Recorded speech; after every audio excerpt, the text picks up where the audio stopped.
Welcome to Dark Chronicle. Step into the shadows of history, where buried secrets, hidden scandals, and forbidden stories awaken.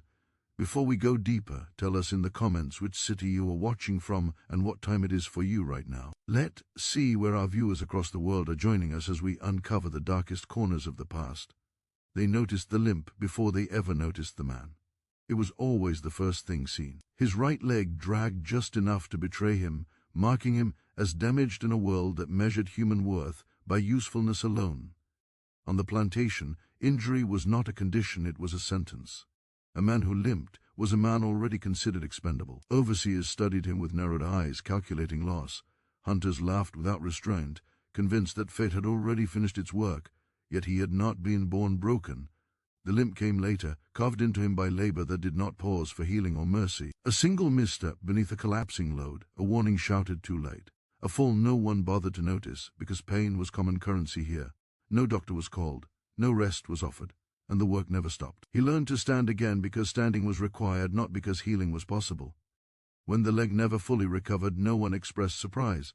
Broken bodies were expected.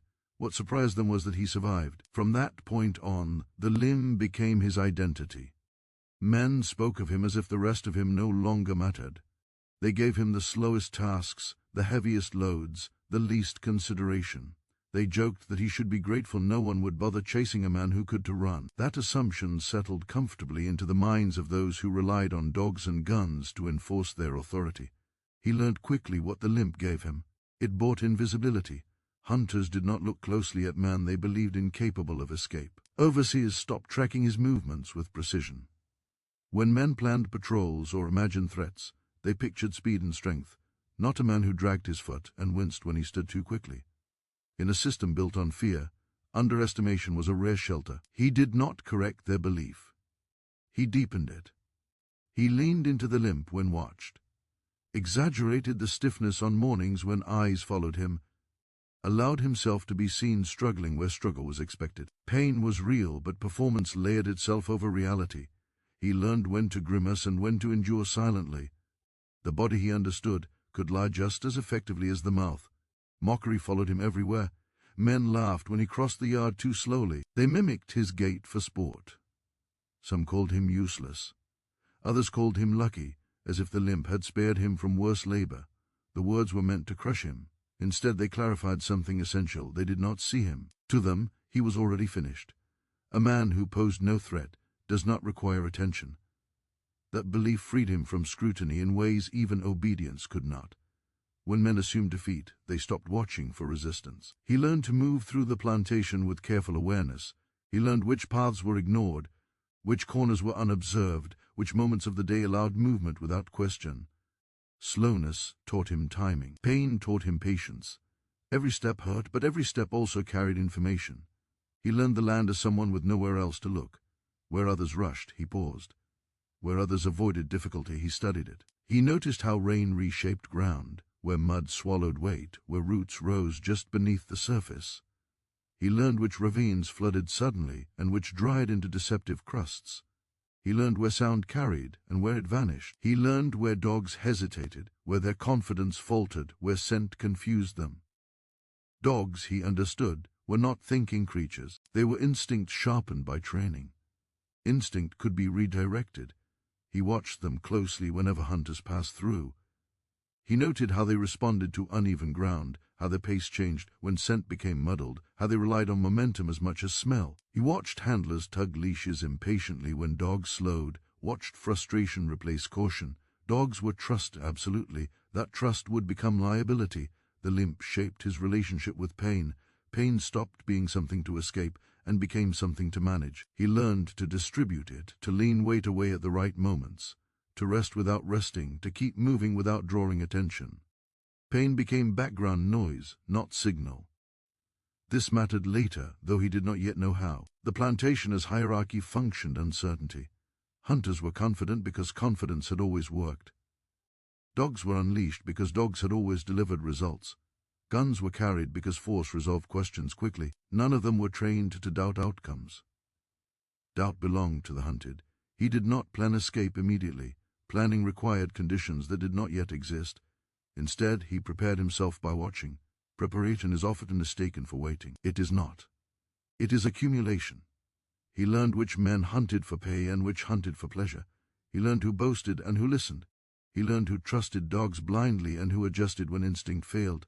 These distinctions mattered. Men who rely on routine are vulnerable to deviation. They mocked him openly when the subject of escape arose. Even if he tried, one hunter laughed once. "We let the dogs have sport with him." Might be the first time he moved fast. The laughter that followed with unguarded careless. It revealed exactly how they imagined the future. He stored that laughter away. He did not hate them in the way they expected. Hate is noisy. Hate invites mistakes. What he felt was clarity.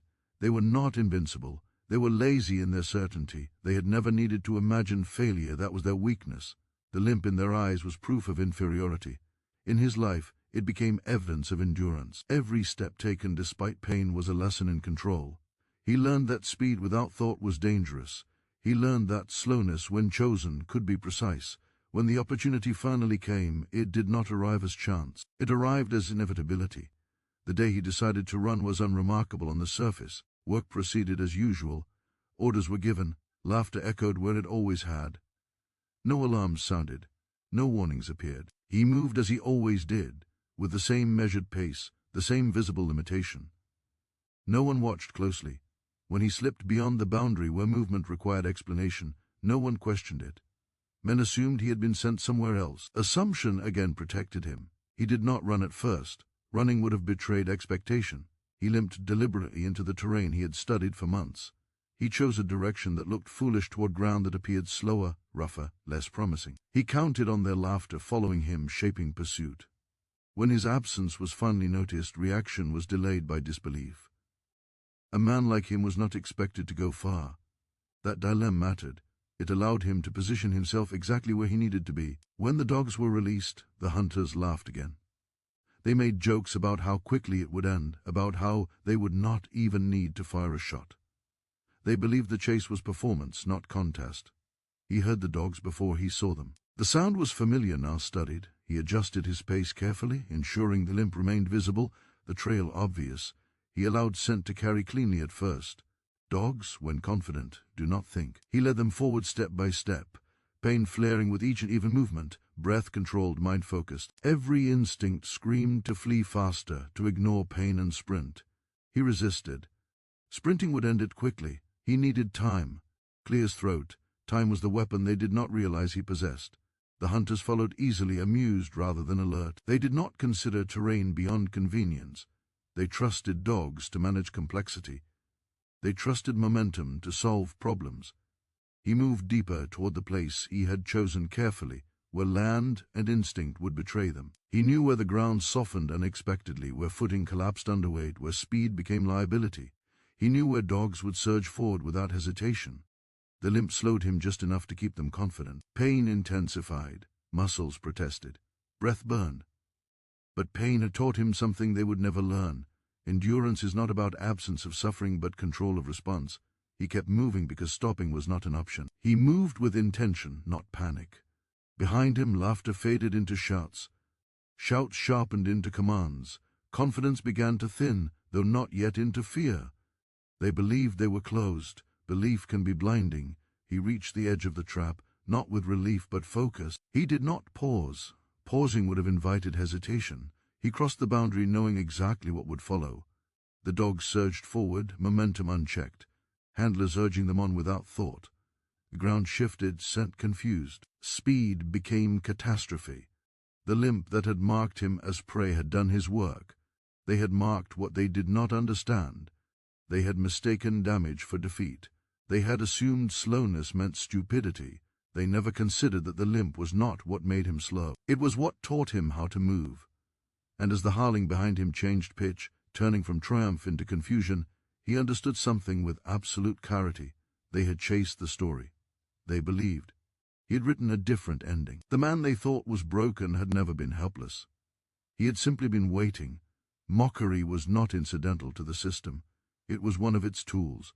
Laughter followed him the way dust follows a road, constant, irritating, meant to remind him of his place. It came from overseers who needed to feel powerful, from hunters who confused cruelty with confidence, from men who had never once needed to imagine themselves vulnerable. They laughed because laughter erased complexity. It reduced him to a shape, a defect, a joke that required no further thought. They called him slow openly. They exaggerated his limp when telling stories, turning a damaged leg into a caricature. Some claimed he was lucky to be alive at all. Others said the limp had saved him, that no one would waste effort hunting a man who could barely move. The words were not whispered. They were performed, meant for audience and reinforcement.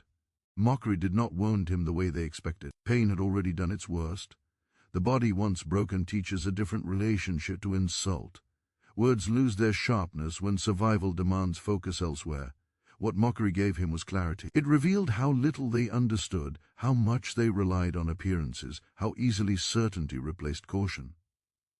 He listened carefully to their laughter because laughter loosens tongues. Men joked about how hunts usually went, about which dogs were best, about how terrain never mattered, because speed solved everything. They spoke of past chases with the same stories repeated, the same patterns celebrated. Repetition signaled complacency.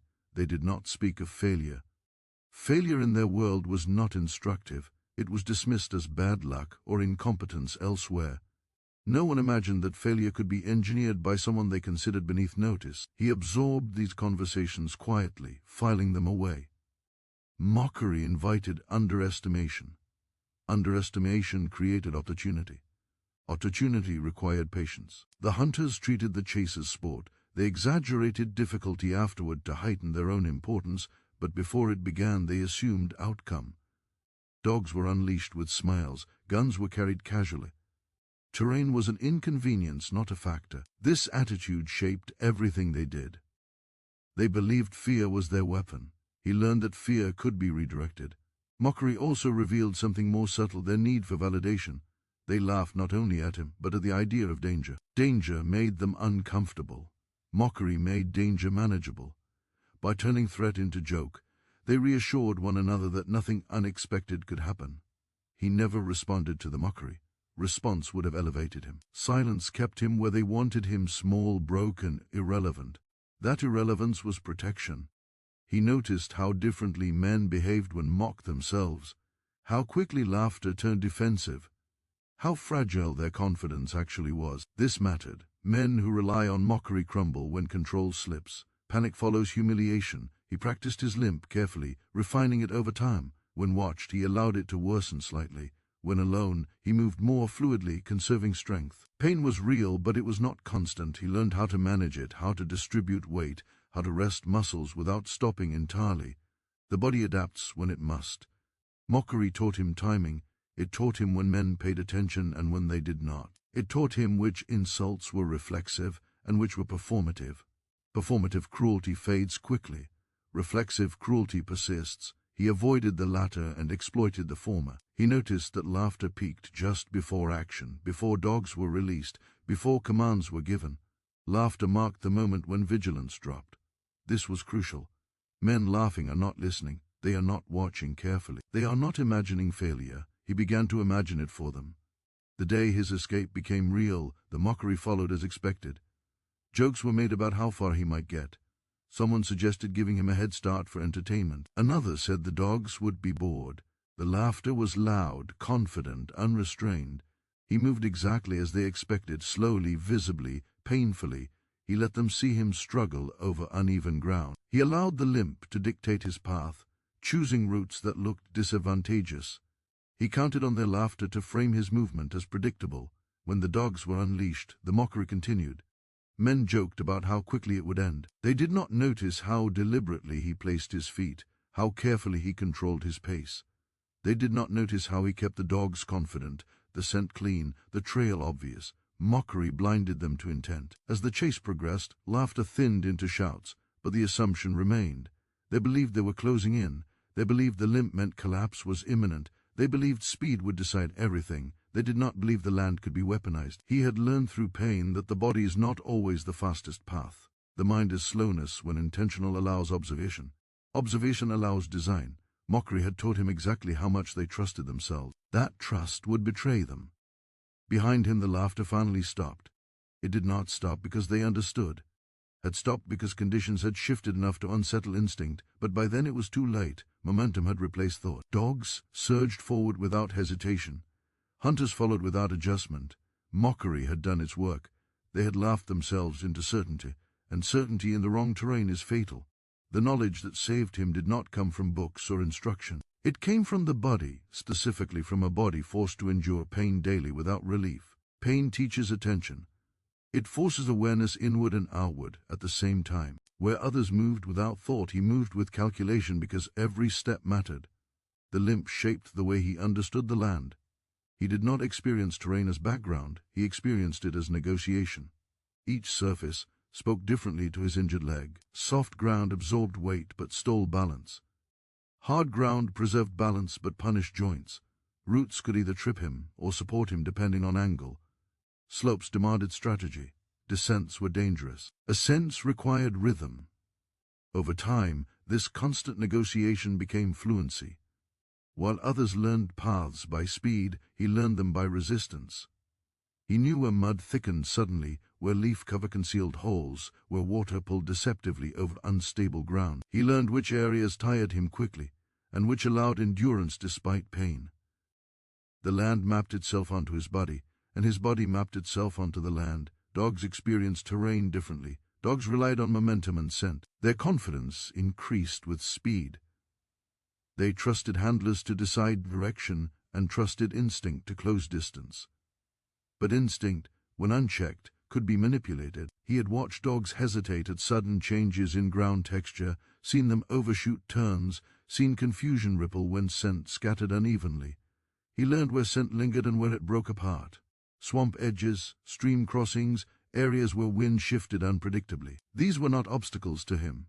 They were tools. He also learned the psychology of pursuit. Hunters believed that flight followed certain rules. Prey ran away from danger in straight lines, avoided difficulty, sought obvious shelter. He chose the opposite. He moved toward inconvenience. He entered spaces that discouraged speed. He embraced terrain that punished momentum. The limp gave credibility to these choices. A healthy man choosing rough ground would raise suspicion. A limping man stumbling into it confirmed expectation. Expectation did the rest of the work.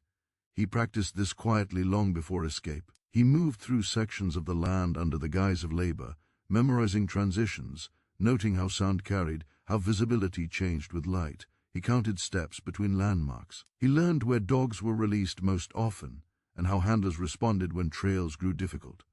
He noticed that handlers trusted dogs completely once released. They stopped reading the land themselves.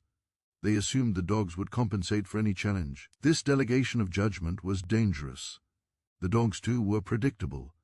They surged forward early, driven by excitement and confidence. They did not slow until forced to. When scent grew confusing, they pressed harder, not softer. Pressure, he knew, could be redirected into error. His limp meant he could not outrun them. He did not try. Instead, he set pace deliberately, fast enough to maintain pursuit, slow enough to shape it. He allowed the dogs to gain ground when it suited him, then altered terrain subtly to break rhythm. Each shift mattered. He did not rely on a single trap. He relied on sequence. Pain flared constantly. He managed it the way he always had, by accepting it without panic. Panic wasted energy. Energy was precious. He distributed weight carefully, rested muscles in motion, avoided movements that triggered sharp collapse. This discipline was invisible to those watching from behind. They saw only struggle. They mistook struggle for weakness. As the chase unfolded, the land began to do what he had planned. Ground softened unexpectedly. Roots rose where speed demanded blindness. Scent scattered in places he had chosen because wind and water fractured it. Dogs slowed, then surged, then slowed again. Handlers shouted encouragement, mistaking confusion for hesitation. The hunters began to feel something unfamiliar. Not fear yet, but irritation. Irritation clouds judgment. They pressed harder. Pressing harder only deepened the trap. He moved toward the most unforgiving stretch where footing collapsed under weight and balance mattered more than speed. His limp had taught him how to move there without falling. Dogs built for chase did not adjust in time. Momentum carried them forward into chaos. He crossed the boundary cleanly. Behind him, the howling changed tone. Confusion replaced triumph. Handlers shouted conflicting commands. Dogs struggled to regain scent while ground worked against them. Speed became liability. Coordination fractured. The hunters, unused to hesitation, did not slow. They followed the dogs into terrain they did not understand. The knowledge hidden in his body now revealed itself fully. He did not stop to watch. Watching would have invited delay. Delay invited capture. He kept moving, placing distance between himself and the collapse he had engineered. The land behind him became noise, howls, shouts, splashing panic. He understood then that the limp had never been a limitation alone. It had been an education. It had forced him to learn patience, precision, and restraint. It had taught him to read what others ignored. They had mocked his slowness because they equated speed with intelligence. He had learned the opposite. By the time the hunters realized that the chase had not gone as expected, they were already trapped by their own assumptions. Dogs tangled, ground betrayed them, commands lost authority. The order they relied on dissolved into instinctive chaos. He moved on, pain still present but no longer urgent. Distance protected him now. He disappeared into terrain chosen not for comfort but for obscurity. Behind him the hunt unraveled. The limp that had marked him as prey had become proof of something they would never admit. That survival under constant pressure creates intelligence no classroom can teach. They had chased a story. He had followed knowledge, and knowledge once applied does not need speed to win. By the time the chase fully committed, it was no longer an accident of flight.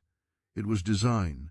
He had counted on the moment when certainty hardened into arrogance. Hunters always reached that moment, the instant when pursuit felt inevitable, when success seemed so close it no longer required thought. That was when they stopped adapting. That was when they surrendered judgment to momentum. He let them believe they were winning. The limp became more pronounced as the distance narrowed.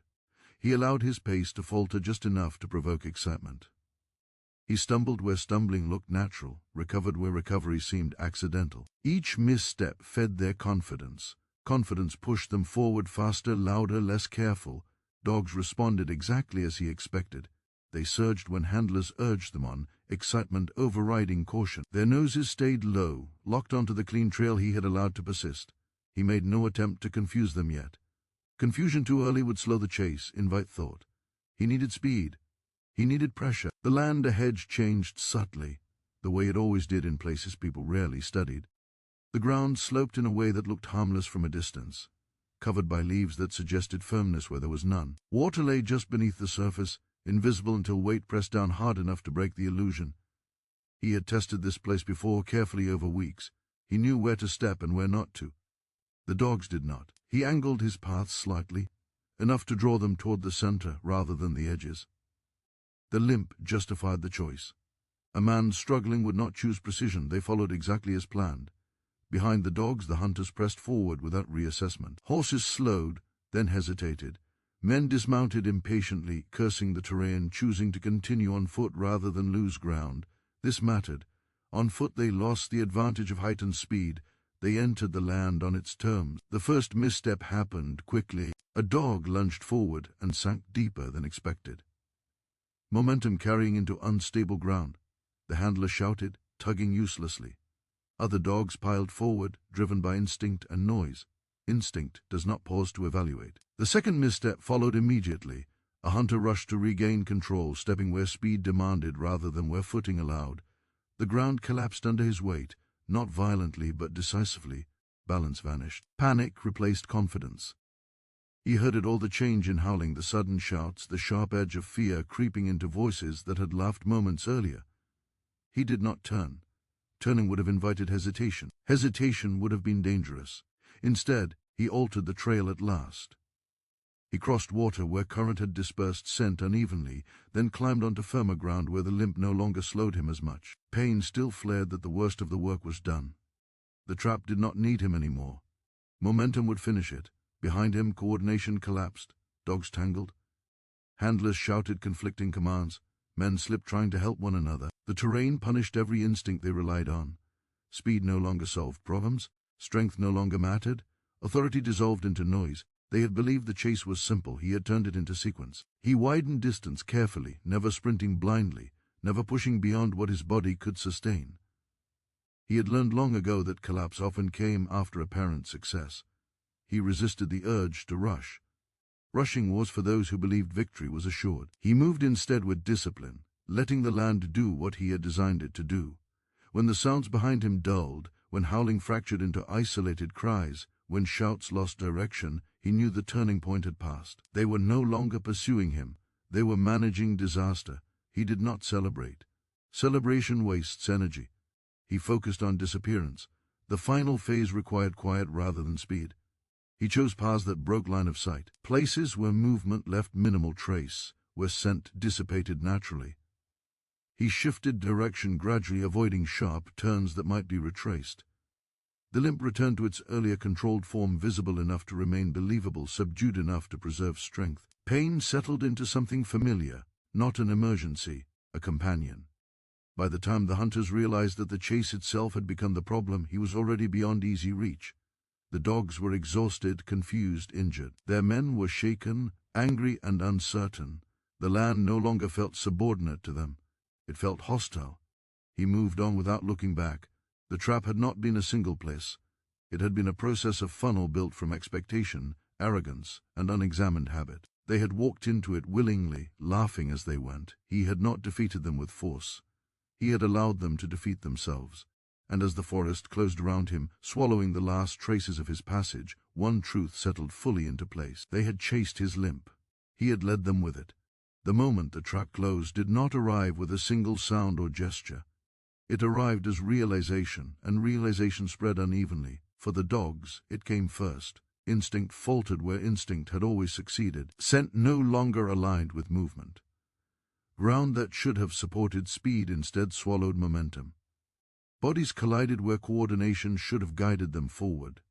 Howling shifted in pitch, no longer sharp with pursuit, but strained with confusion and distress. For the hunters, understanding lagged behind noise. They shouted commands that had always worked.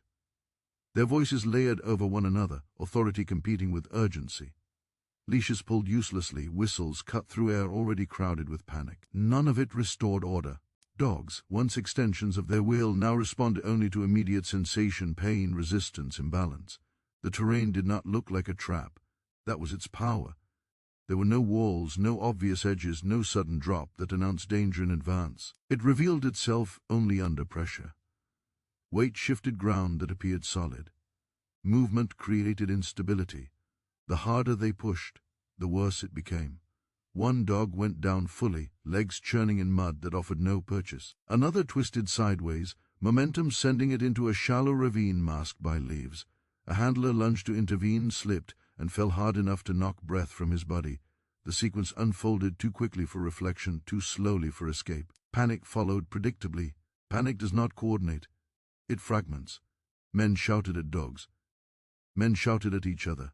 Some froze, unwilling to move without clear instruction. Others rushed blindly, making things worse. The hierarchy that governed them so comfortably dissolved under stress. Rank meant nothing when footing failed. The dogs' howls changed again, now sharp, with pain and confusion rather than pursuit. That sound cut through the hunters in a way no warning ever had. Dogs were supposed to dominate. To hear them struggling was to feel control slipping. For the first time, the hunters looked at the land instead of through it. By then, it was too late. They tried to regroup, to pull back, but retreat required coordination they no longer possessed. The same ground that punished forward motion punished backward movement as well. Each step demanded thought, and thought had been replaced by urgency. They had never learned how to slow down under pressure. Some attempted to circle around only to find the terrain narrowing into choke points that forced them closer together. Proximity amplified panic. Bodies collided, tempers flared. Accusations surfaced who had chosen this route, who had pushed too hard, who had lost control of the dogs. Blame surfaced instinctively, a reflex meant to distance oneself from failure. The dogs suffered most. Trained to pursue without hesitation, they had no framework for confusion. Instinct drove them forward even as the ground resisted. The handler's frustration only heightened their agitation. The more the men shouted, the more the dogs strained, the deeper they sank. In that chaos, the hunters finally understood something they had never been forced to consider. They were no longer in control. The man they had mocked was no longer visible, but his presence lingered everywhere in the terrain, in the choices they had made, in the momentum they could not undo. They realized too late that the chase had been shaped from the beginning, that the limp they laughed at had guided them exactly where they now stood. Fear arrived then, sharp and undeniable. Not fear of death alone, but fear of humiliation. Fear that they had been outtaught. Fear that the story they would tell later would not make sense even to themselves. Fear that power once questioned might not return intact. Attempts to salvage dignity failed quickly. One hunter tried to regain order by force, striking a dog in panic. The dog reacted unpredictably, snapping not in aggression but in confusion. Another hunter fired a shot into the air, hoping sound would reassert authority. The echo only amplified chaos. The land continued its quiet work. Mud pulled at boots. Water filled depressions unnoticed until weight shifted. Roots caught ankles. Balance vanished in places where speed had once felt effortless. The environment did not need to attack, it needed only to resist. Gradually the noise thinned, not because control returned, but because energy drained away. Dogs exhausted themselves. Men sled, breath, ragged voices, horsero. Confusion settled into something heavier, recognition of mistake. By the time they managed to pull back to extract themselves from the worst of it, the damage was done. Dogs were injured, some badly. Men were shaken, scraped, bruised, furious. Pride lay scattered alongside torn ground. They stood in silence for a moment, listening to the land settle back into stillness. No howling now, no laughter, just breath and the distant awareness of what had escaped them. They searched briefly, cautiously, without conviction. The urgency was gone. Confidence had evaporated. Every step forward now carried doubt. They no longer trusted the terrain. They no longer trusted their assumptions. They no longer trusted the hunt itself. Somewhere beyond their reach, the man with the limp continued moving. He did not know the full extent of what had happened behind him. He did not need to. He had built the trap to function without his friends. Once triggered, it belonged to momentum, arrogance, and the land itself. He felt only distance growing between himself and danger. Distance and the steady ache of a body that had done exactly what it was asked to do. Behind him, the hunters would later tell stories that softened the truth. They would speak of bad ground, of unlucky conditions, of dogs behaving strangely. They would not speak of being led, they would not speak of mockery, they would not speak of the limp. But they would remember it. They would remember how confidence had turned against them, how laughter had preceded collapse, how a man they believed broken had outpaced them without ever needing to run. The trap had closed not with violence, but with reversal, and reversal, once experienced, leaves a mark no explanation can fully erase. The silence that followed was heavier than the noise had been. For a long moment nothing moved. The land reclaimed its stillness as if the disturbance had never happened. Leaves settled, water stilled. The forest returned to the patient rhythm it had always kept, indifferent to the panic that had briefly torn through it. That indifference unsettled the men who remained behind more than chaos ever could. They stood among torn ground and injured dogs, breathing hard, trying to assemble meaning from what had just occurred. No one spoke at first.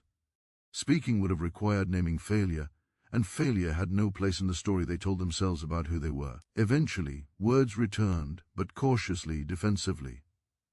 Explanations were offered that preserved dignity. The land was bad. The dogs had lost scent. Something unexpected had happened. Something unexpected always happened. They told themselves that was enough. They did not pursue with the same intensity again.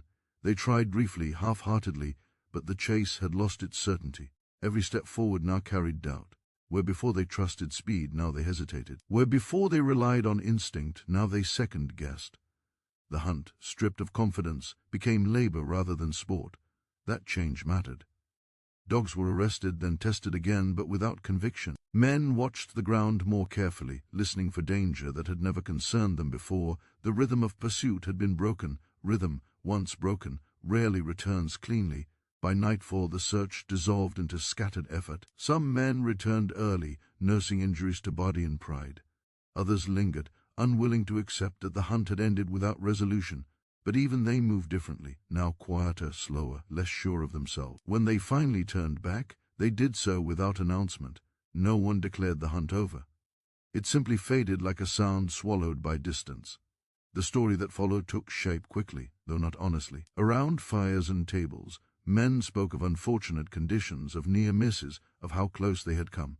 They laughed again, but the laughter lacked ease. It served a different purpose now, to cover discomfort rather than confidence. No one spoke of being led. No one spoke of the limp. To do so would have meant acknowledging design. Acknowledging design would have meant acknowledging intelligence where they had denied it. That was unacceptable. So the truth was filed down until it fit the shape of accident. Among the enslaved, the story traveled differently. It moved carefully past in fragments shaped to survive. It was not told loudly. Loud stories attract attention. It was told in looks, in half-sentences, in the quiet understanding that spread without needing proof. The man with the limp had escaped. The dogs had failed. The hunters had been humbled. Details were unnecessary. Meaning was enough. The story did not elevate him into myth. Myth invites exaggeration, and exaggeration invites scrutiny. Instead, it framed him as example, a reminder that what appears broken can be deliberate, that slowness can be chosen, that pain can teach strategy. The man himself did not linger where the story followed him. He continued moving, guided by the same discipline that had carried him through the chase. Distance remained his ally. He rested when he could, moved when he must, and avoided places where recognition traveled faster than safety. Pain accompanied him, familiar and manageable. The limp remained. It had not been shed like a costume. It was part of him, but its meaning had changed. It no longer marked him as prey. It marked him as survivor. He did not reflect on what he had done in grand terms. Reflection invites attachment, and attachment can slow movement. He focused instead on what came next, where to step, where to hide, how to remain unseen. Survival, as always, demanded attention to the present. Still, something within him had shifted. He had not simply escaped. He had reversed the direction of fear. He had forced those who hunted to experience uncertainty. That knowledge settled into him quietly, not as pride, but as confirmation. Confirmation that the system as confidence was fragile, that its tools could fail, that intelligence mattered more than force. He understood that the world he moved through remained dangerous. One successful escape did not change that. He did not imagine safety as permanent. He imagined only possibility. Behind him, the plantation returned to routine. Systems excel at absorbing disruption. Work resumed. Orders were given. Laughter returned, thinner but present. Outwardly nothing had changed. Inwardly something had. Men who once mocked now watched the land more carefully. Dogs were handled with more restraint. Confidence carried an edge of caution it had never needed before. These changes were small, but they mattered. Systems built on certainty do not tolerate doubt well. No records would reflect this shift. Official histories would omit the chase entirely or reduce it to a footnote. Names would not be preserved. Intent would not be acknowledged. The system would protect itself by forgetting. But forgetting is never complete. In the spaces where memory is shared rather than written, the story endured. Not as legend, not as warning, but as quiet proof. Proof that appearances deceive. Proof that survival produces knowledge. Proof that power, when it stops paying attention, invites reversal. The man with the limp disappeared into that proof. He did not leave behind a trail that could be followed easily. He left behind something more difficult to erase, a crack in certainty. A reminder that mockery blinds, that arrogance narrows vision, slowness can be chosen rather than imposed. They had laughed at his limp because it fit the story they needed to believe. He had used that story to walk them into silence. And in that silence, long after the howls faded and the ground settled, the truth remained unspoken, unresolved, and quietly dangerous. The limp they marked had never been weakness. It had been the map, and once followed, it had led them exactly where they did not want to.